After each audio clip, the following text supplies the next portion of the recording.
노란 벽돌길, 행복한 도로시, 그리고 오버 더 레인보우.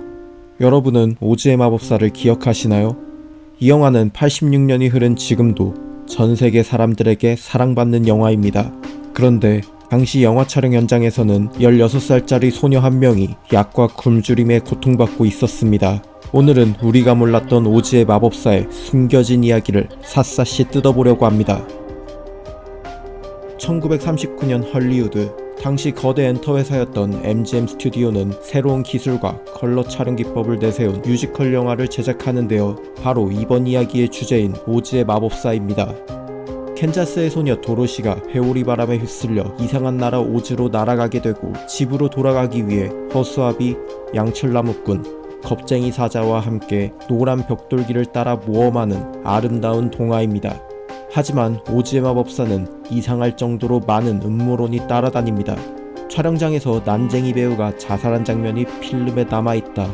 촬영 중에 여러 배우가 다치고 누군가는 죽을 뻔했다.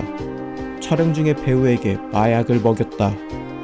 지금부터 팩트와 거짓, 저주라는 말로는 넘길 수 없는 진짜 지옥 같은 촬영장의 모습을 하나씩 보여드릴 겁니다. 오즈의 마법사는 여러 피해자가 있었는데요. 가장 유명한 건 양철나무꾼 배우였던 버디 앱슨입니다.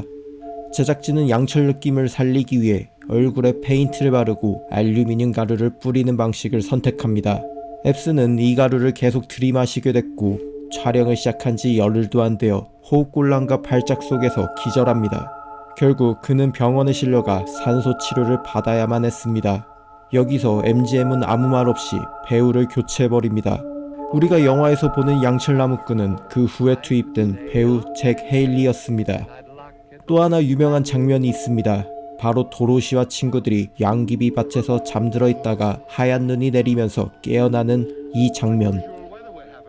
이때 내리던 눈이 사실 성면가루였다는 충격적인 비밀이 숨어 있었습니다. 당시 헐리우드에서는 가짜 눈 재료로 성면을 뿌리던 시기였고 겨울이 배경인 영화에서 성면눈을 뿌린 사례가 많이 남아 있습니다. 이 당시 헐리우드에게 배우들은 단순한 소모품이었고 촬영 현장은 아주 열악했죠. 그리고 사악한 서쪽 마녀 엘파바의 배우 마가릿 해밀턴입니다. 해밀턴은 초록색 페인트 분장과 검은 나일론 망토를 입고 화염 속에서 사라지는 장면을 찍던 중에 트랩도어 타이밍이 어긋나면서 얼굴과 손에 화상을 입고 병원에 실려갑니다. 심각한 상처 속에서도 촬영은 계속되었고 어떻게든 서쪽 마녀가 녹아내리는 엔딩신 촬영을 끝냈습니다.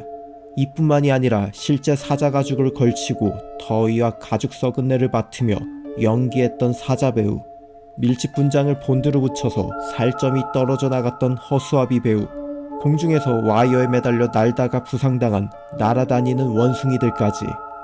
지금 기준으로 보면 오즈의 마법사는 안전불감증과 무리한 특수효과 실험이 뒤섞인 지옥에 가까운 현장이었습니다.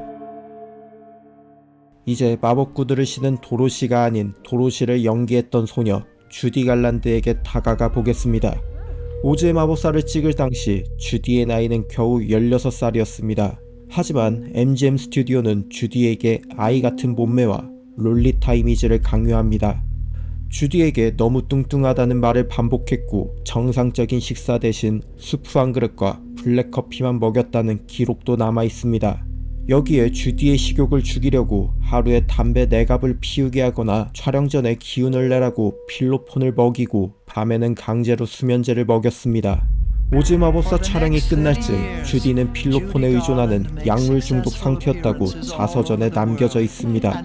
또한 당시 촬영 중에 주디는 가슴은 작고 허리는 더 가늘어 보이도록 코르셋까지 착용시켰다는 증언도 있습니다. 정작 그녀의 체중은 이미 말라 있었지만 MGM이 원하는 롤리타 기준에 늘 부족하다고 판단됐던 거죠.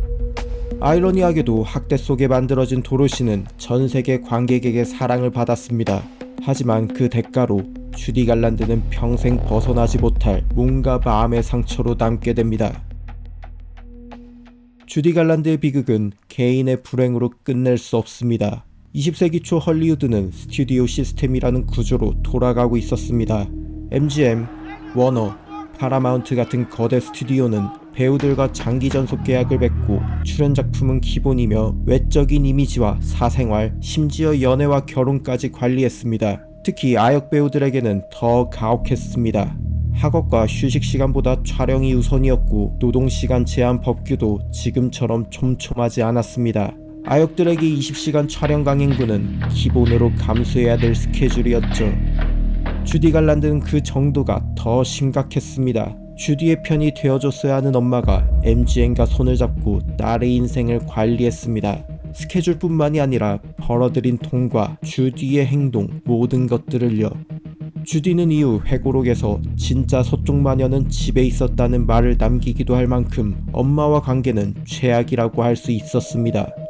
한마디로 말해 20세기 할리우드는 동화를 찍기 위해 사람을 갈아 넣는 지옥이었습니다. 그리고 주디 갈란드는 지옥에서 가장 혹독하게 굴려진 노예 중에 하나였죠. 오즈의 마법사를 이야기할 때 항상 따라붙는 대표적인 괴담이 있습니다. 첫 번째는 바로 숲속 장면에서 난쟁이 배우가 목을 매단 채 흔들리고 있다는 자살씬입니다. 비디오 시절부터 퍼진 괴담은 한 배경숏에서 나무 사이에 흔들리는 검은 물체가 원인이었습니다. 하지만 복원된 고화질 버전과 여러 필름을 비교 분석한 결과 검은 물체는 세트 안에 풀어놓은 새의 그림자였고 자살씬은 가짜였다는 게 밝혀졌습니다. 두 번째는 촬영장에서 난쟁이 배우들이 술에 취해 난동을 부렸고 여성 배우들을 성희롱했다는 이야기입니다. 이건 역시 수십 년간 기사와 예능 프로그램을 타고 퍼졌지만 오즈의 마법사 관련 기록들을 보면 이런 이야기 상당수가 과장되거나 아예 지어낸 가십이라고 선을 긋고 있습니다. 20세기 할리우드는 찌라시로 먹고 사는 사람들이 현대보다 많았기 때문인데요. 그렇다 해서 안전하고 평화로운 촬영장이었다는 뜻은 아닙니다. 앞서 얘기한 것처럼 여러 배우들이 사망사고 위험과 심각한 상처가 남는 사고를 겪었고 주디 갈란드는 마약과 폭력에 시달렸죠. 즉 오즈의 마법사는 저주받은 영화가 아니라 당시 헐리우드가 안전보다 흥행에 집착했던 시대였기 때문에 수많은 사고가 발생했던 겁니다. 여기서 많은 스태프들은 기업의 이윤을 위한 단순한 소모품 이하였을 뿐이죠. 오즈의 마법사는 주디 갈란드를 슈퍼스타로 만들었습니다. 하지만 그녀의 삶은 아주 천천히 무너져 내리기 시작합니다. 주디는 뮤지컬과 드라마를 오가며 헐리우드의 대표적인 배우로 활약합니다. 그러면서 스케줄은 쌓여가고 잦은 촬영 지연, 발작성 우울증, 약물 의존 등으로 주디를 수많은 기레기들이 집중적으로 쫓아다니기 시작합니다. 결국 사고치고 다니는 배우 주디를 MGM은 쫓아내버립니다. 주디는 여러 시행착오를 겪으면서도 TV에서 화려한 재기를 시도합니다. 카네기홀 공연 같은 전설적인 공연도 있었고 세계 곳곳에서 관객들의 사랑을 받았습니다. 그럼에도 어린 시절부터 이어진 약물 중독과 불안정한 결혼생활, 금전적인 문제는 끝내 그녀를 놓아주지 않았습니다. 도로시 데뷔로부터 30년 뒤 1969년 6월 22일 주디 갈란드는 영국 런던 자택에서 수면제 과다 복용으로 숨진 채 발견됩니다. 향년 47세.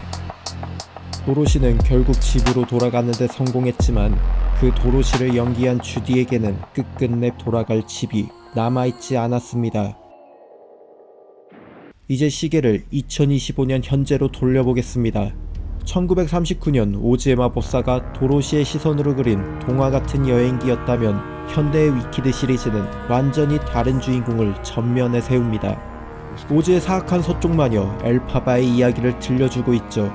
초록색 피부 때문에 태어날 때부터 기형아로 취급받고 기득권들에게 사악한 마녀라는 낙인을 뒤집어 썼습니다.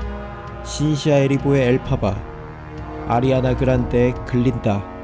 기득권층과 소수의 사회적 역할을 보여주는 작품이죠.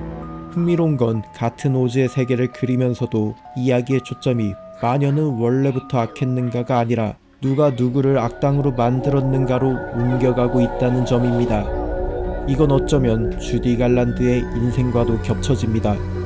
MGM과 언론은 주디를 지각이 잦고 문제 많은 배우로 몰아갔지만 앞서 이야기한 내용은 10대 시절부터 강제적인 약물 남용과 다이어트, 과도한 노동을 강요한 기득권의 폭력이었습니다. 남아있는 후유증을 평생 떠안은 건 주디 혼자였죠. 마녀 엘파바가 기득권에 저항했다는 이유로 위키드라는 오명을 뒤집어 쓴 것처럼 주디 역시 MGM과 기레기가 만든 결과를 개인적인 문제로 떠안고 살아야만 했습니다. 위키드가 만들어낸 엄청난 인기 속에서 주디 갈란드의 딸 로나 러프트는 짧은 인터뷰를 남겼습니다. Mom must have really loved this movie. 어쩌면 위키드는 뒤늦게나마 주디 갈란드 같은 사람들에게 이렇게 묻는 작품일지도 모릅니다. 정말로 악한 건 누구였을까? 그리고 우리는 누구의 입장에서 이야기를 들어왔을까? MGM과 당시 할리우드 시스템, 그리고 기레기의 언론 보도, 주디가 걸어온 짧았던 인생, 우리가 사랑해온 고전영화 오즈의 마법사. 이제는 그 화려한 장면들 뒤에 숨은 더러운 이야기도 함께 알아야 할 때입니다.